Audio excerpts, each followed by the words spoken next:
Broadcasting from the business capital of the world, this is the Podcast Business News Network. And welcome back, everybody. I promise you, we're going to get some insight today on things that many of us have dealt with, will be dealing with. I'm talking about grief, and it's just a part of life. And it could be grief from the passing of somebody close. It could be grieving a long-term relationship. It could be even grieving a job. How do you move forward? We busted some of those myths about the stages of grief and all of that last time we got together with her. And we're going to learn firsthand from somebody that's dealt with it. And she's worked with a person that supports those grieving. Julie Ehlers is with us once again. Welcome. How are you doing today? Great. And I'm super, super excited to be here with you today, Steve, and to have Summer Snyder on our show. Summer's coming to us from to share her grief, to share what she went through, and to know when it's right to reach out for help. Summer has an incredible story that I had the honor of sitting witness to and walking through her grief with her as her champion, as her cheerleader, and her companion. And it has moved my life and will stay with me always, to watch her just become the new person that she is. And we're ever evolving, and there's a lot of hope, and Summer's story gives us that. So welcome, Summer. Thank you. Thank you for having me on. Well, thanks for being here today. Yeah. Where do we begin? Your journey. Why don't we start? How your grieving process started? Yeah. So I don't know how much Julie shared. My husband of over 20 years lost his battle to colon cancer 4 years ago. And I met Julie at exactly the year anniversary because I was in a space where I just felt like I was supposed to be better. You know, you guys talked about on episode 1 about how grief is like, it's not linear. And I felt like I did all the anniversaries. I did all the hard. I took our firstborn to college shortly after he passed. And I just felt like I should be feeling better. And I just wasn't at all. I really just felt like I was digging deeper, and I was kind of stuck on this cliff that I just couldn't move. So I actually looked up grief counseling, and Julie's center popped up first. And I called her, and something that was so striking about Julie the first time we met was, as I was just sharing my story, she was pumping gas. And I just kept saying, like, I can call you back. Like, we can set up another time. And she's like, no, I want to hear. Like, she took the time to just really hear my story. And Julie has shared with you, you know, that she has also lost a spouse. And so that connection really helped me because it is different to lose a spouse than a friend, a parent, et cetera. Like, it really does affect every facet of your life. And you are triggered by those constant reminders in the house and smells and songs and all the things. And so it is amazing. I cannot believe where I am at now compared to where I met Julie, 2.5 years ago. We've been working together for 2.5 years. Wow. And just the things that she has helped me see, and just that perspective has been astounding. I almost think I think things happen for a reason. And poetically, she's out there pumping gas. You're on the phone with her, first call. I feel, Summer, that you ran out of gas. Yes. Like there's no fuel. Like, how do I move forward? How do I do this? So what were some of the feelings that you had there in the beginning where there's I don't want to say a normal grieving process, but you're going through it, but now you're at the edge of a cliff. Like, where do I go next? I don't know. Yeah, no. And I like that you use that gas analogy because it makes me think of when I met Julie, when I kept using the word stuck. Like I kept picturing myself on this cliff that, like, even the thought of like moving forward, like I was cemented in the ground. I could not move. And one of the things that I said to her, and this is kind of where I was at emotionally, is I would try to, Julie really encouraged like moving, like constantly move the grief. And so I would tell her, like, I'd go on these walks and I would have these moments of like, I just kind of want to step in front of this truck. Like, I just want to step in front of it. And obviously I was not wanting to hurt myself, but the benefit of Julie was that she mentioned, like, because she has that 10,000-foot viewpoint, she was able to say, like, it sounds like the grief has been really heavy and you want that heaviness to stop. So answering your question, like, I just felt this extreme amount of heaviness that then was tied with like fatigue. And I think people think that like time will heal, and it really doesn't heal. It just prolongs those feelings if you're not working through them. So like the power of working with someone and with Julie is allowed, like, again, like time doesn't heal, but my muscles for that heaviness are stronger. So I can handle that heaviness better than I could years ago. Julie, what were some of the things that you first thought of in meeting Summer of how you're going to help her and support her? You know, when somebody calls and they are in despair, which Summer was, and just completely brokenhearted, the first thing that I like to do is meet their heart and let them know that they have somebody there for them. Because as much as we say that, you know, it's better to grieve with somebody, it's better to have somebody walk the path with you, unless you actually pick up the phone and do that, you don't get there. It's like it's just this deep divide with our human spirit and others. And Summer was feeling that. So, you know, I wanted her to know that I was utterly there. And there was no hanging up the phone, that, you know, just because I was pumping gas, and that I was going to be there. I was going to help fill her tank. And that the process was our voices coming together with, you know, genuine love and support. And that love that, you know, sometimes we feel that we've lost because we have in a spouse that was there for us, a father, a brother, doesn't matter who they are. It's that you've lost that love and you've lost the opportunity to hear their voice again and to have them say it's going to be okay, and for them to be right there with us in that palpable, tangible way that we are as humans. It's important to reach the caller, the griever, through the telephone line, through a Zoom meeting, through a meeting present with them. However it happens, it's super, super important to let them know that you are completely there and that you're going to walk them through it. And you develop a trust. And that's a tough thing, because people don't know me until you talk to me. And when you start talking to me, I feel like if there's that connection that you are open to, you're going to feel it. It's a natural thing between the griever and, for lack of a better way of saying it, the healer. And there are many healers in this world. It's listening to the winks that come to us every day from people, and paying attention. So Summer was all about connecting and wanting to heal. And it was her ability to hear that, to do it, to say, okay, I'm all in. I need this. And so it was definitely the two of us getting her to the other side. And boy, has she done it. So tell us more about that, Summer. What happened after talking to me and getting to that point where you were going to jump? Yeah.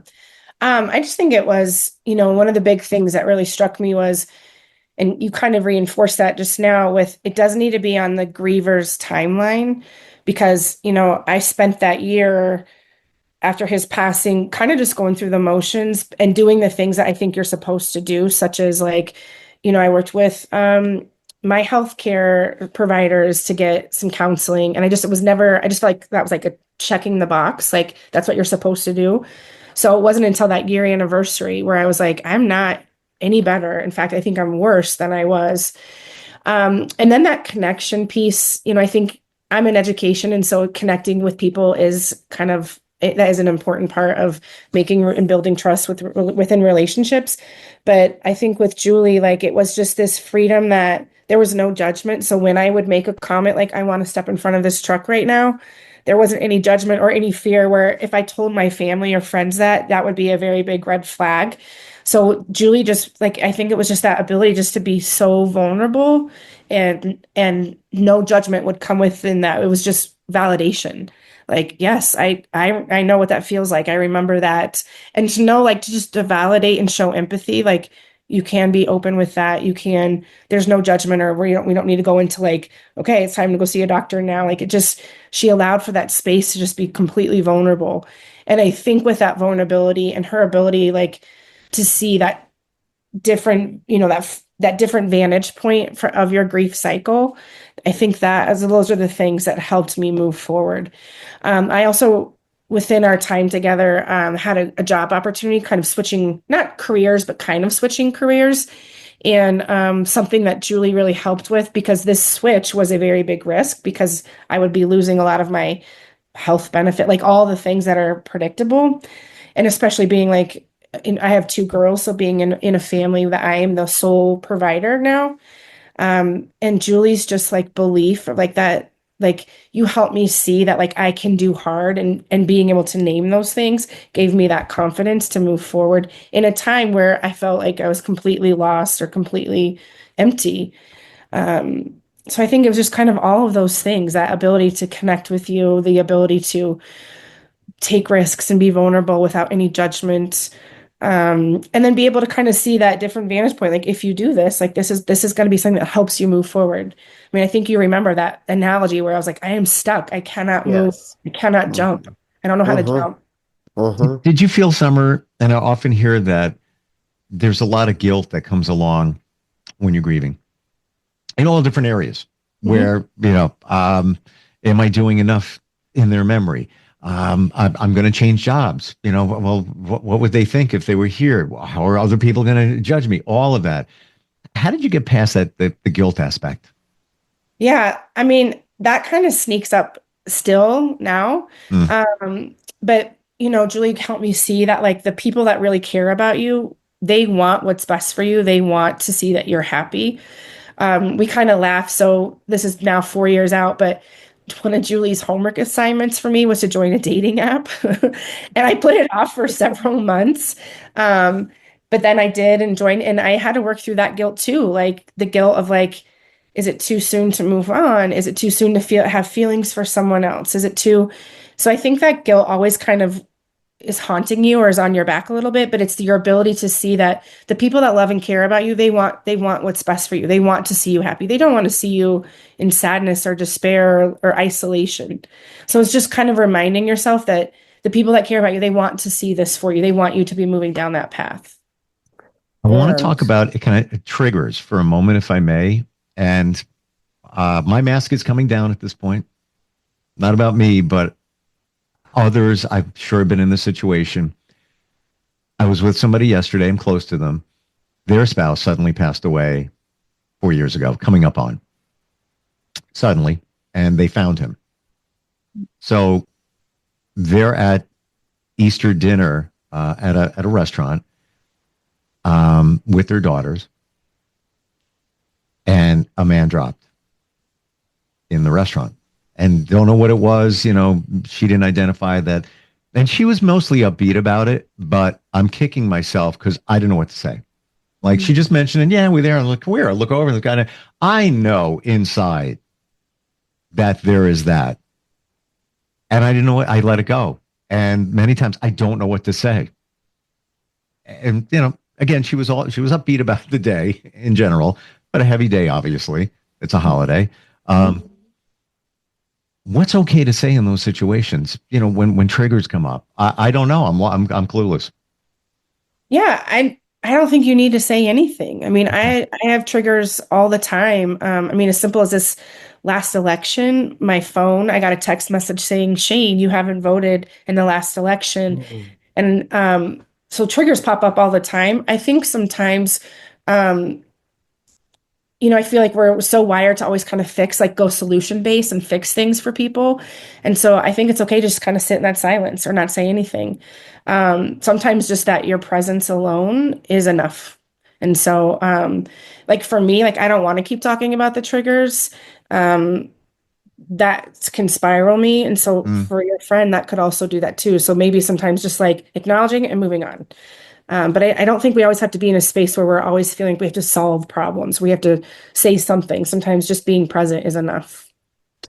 I think there's a lot of truth to that, Steve. And I also, if there was a conversation that followed, like if your friend said, "Oh my God, that just reminded me of what happened to my husband," words like, "That must be really scary. That must have been a really scary thing to observe at the holiday dinner." Or how are you feeling about that now? Are you okay? Letting them know that you're there, you're present, and as Summer said, your presence is everything. So, and knowing that you can hold that space for her. That's a big deal thing too.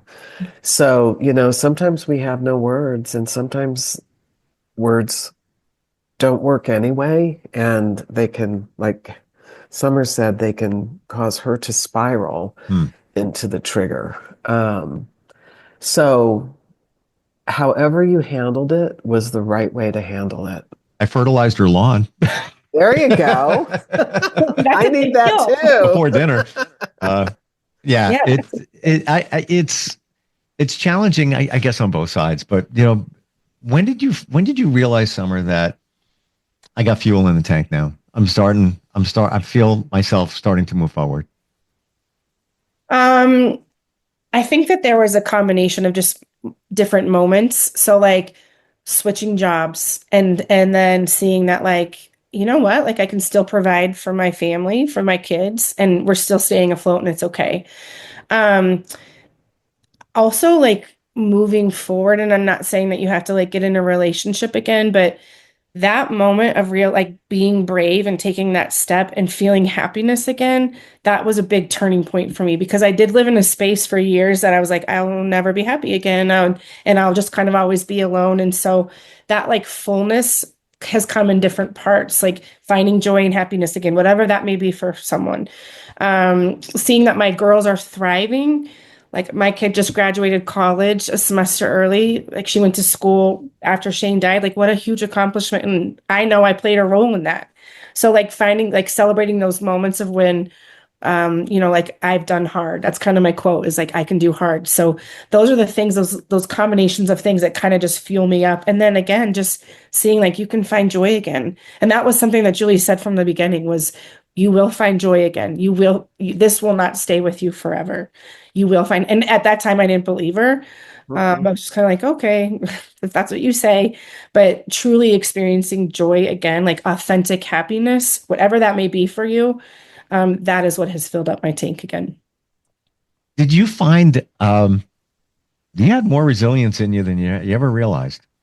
I I I do now. I didn't realize that then because I was just kind of in the middle. My husband battled cancer for about 5 years before he passed. So I had nothing but that option to be resilient or like to make sure our kids were okay and like I just wanted him just to heal. So I just did everything. So, it took me a while to realize like it really wasn't until my daughter graduated college in December where I was like, wow, like both of my kids are out of state. They are thriving. Like I kind of gauged my resiliency on the success of my girls. And so it was just that was a big moment for me in December to see like you are stronger than you think. Like you truly can do hard. Gotta remember that one. Yeah. uh, Julie, your thoughts on her journey up to this point? It's, it's a true like miracle to watch somebody go from that desperation of practically no hope, to where Summer is today. If it's okay to share a little more, Summer. She met Christian on the dating app.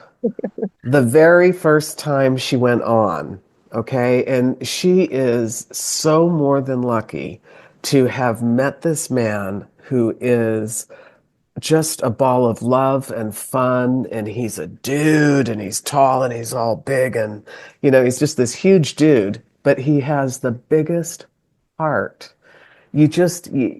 It shines through his face and his words and the way that he treats Summer, and she couldn't have asked for better.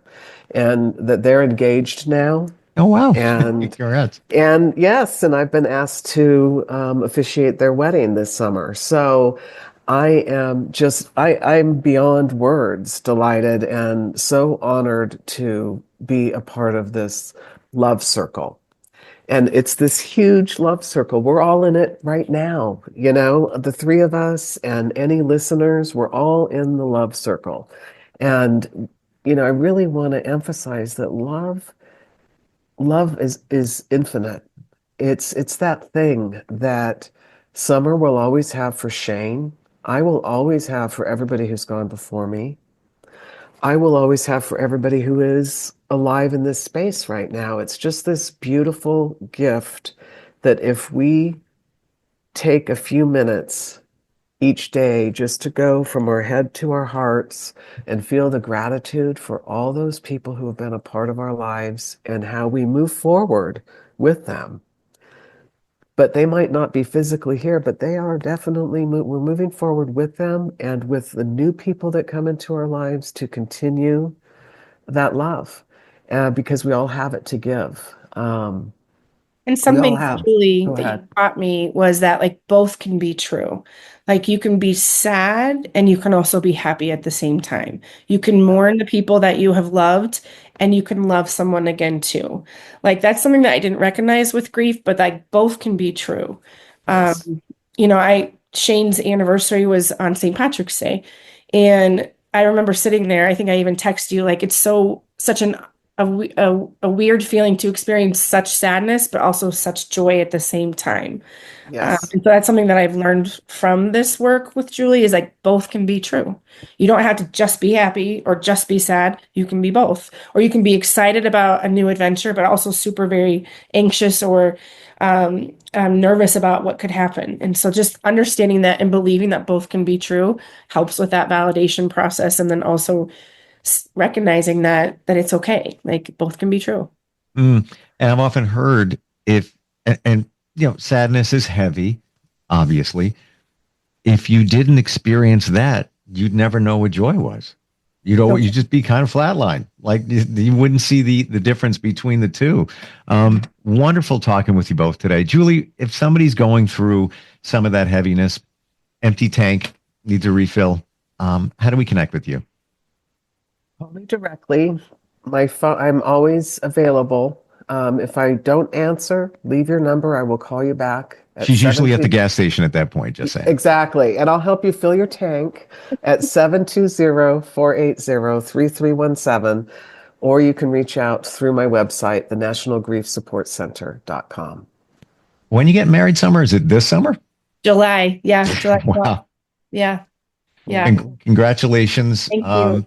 Thank you. Thank you for sharing your story. Inspiration for all. And I'm happy for you. I have to say it. I feel it. Thank you so much. I really appreciate it. Thank you. Thank you both for being here, Julie and Summer, and we'll catch up soon, okay? Thank you, Steve. Thank you. Looking forward to next week. Same. We'll be right back.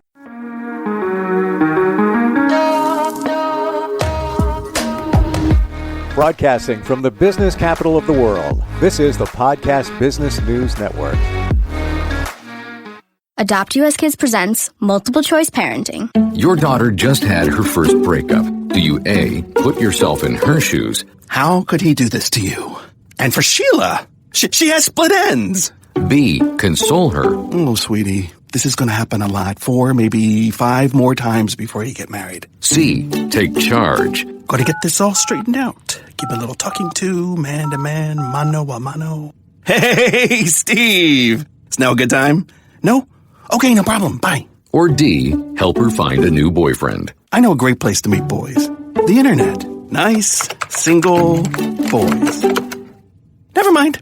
How about some ice cream? As a parent, there are no perfect answers. But you don't have to be perfect to be a perfect parent.